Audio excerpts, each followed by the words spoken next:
So when Hanuman has that beautiful darshanam of Sita, before he does, now we see Hanuman as a sadhaka establishing who is this goddess. And when he sees her for the first time, he makes a series of comparisons. He looks at her, and his own poetry comes forth, and Valmiki's poetry as well, where Hanuman says, she looks like Agni that is covered by smoke.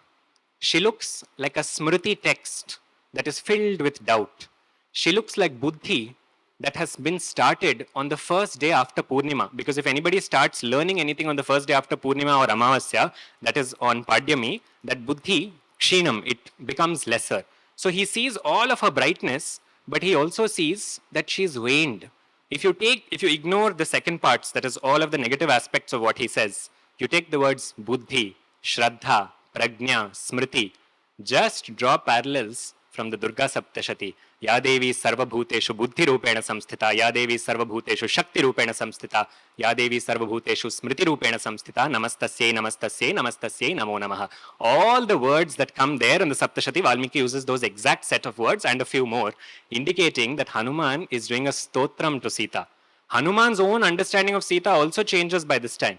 Until even now, when he's finally looking for Sita, he makes one beautiful slokam. He says, Namostu Ramaya Salakshmanaya. I am bowing down to Rama who is eternally with Lakshmana. He can say the same thing about Sita, no? He can say, I am bowing down to Rama who is with Sita. There he inserts the word. Devyai cha tasye Janakatmajaye. This Devi, who is now in the form of Janaka's daughter, I am bowing down to her. When he has this, she doesn't deny him the darshanam anymore.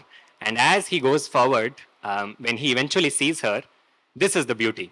Hanuman, if he were just a Vanara or if he were just a human, he would have used some quick logic to conclude who she is. Because his first establishment is through her physical attributes. So he says, look at all the ornaments that she is wearing. Ramachandra described to me in Kishkinda Kandam, Ramachandra describes to him what all she is wearing on which angam of hers. So he says, as per Swami's description, identical she is matching. Let's remember, Rama gave no Instagram profile of Sita, nothing for him to match. So he has to go there and look for somebody he has never seen in his life before. So when he does that, he makes the first thing, saying, whatever Rama has said, I can see this.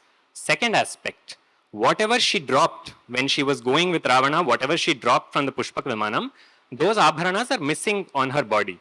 Third, she tied them quickly into a cloth.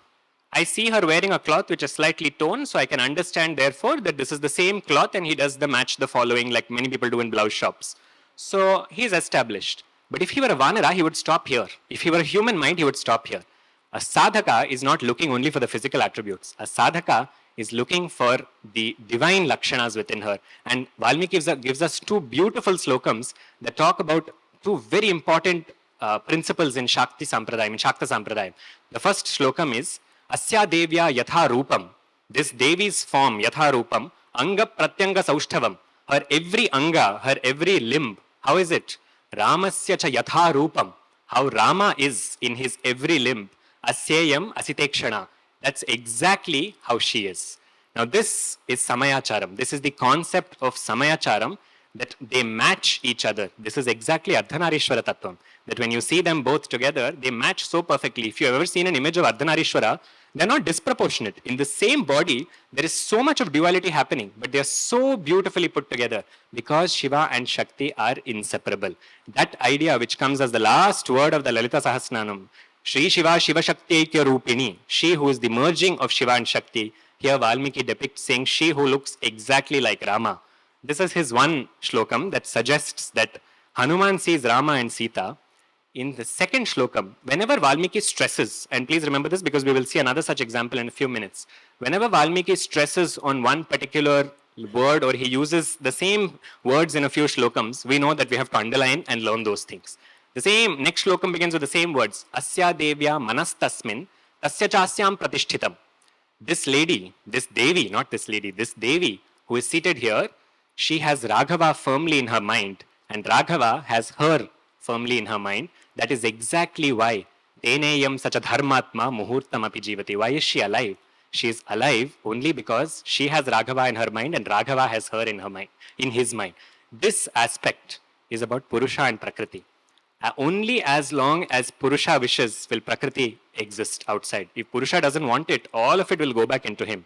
And only as long as Prakriti wishes will Purusha remain engaged. Without both of them wanting each other like that, they will constantly, there will not be any samsara. So then Sita gives him darshanam.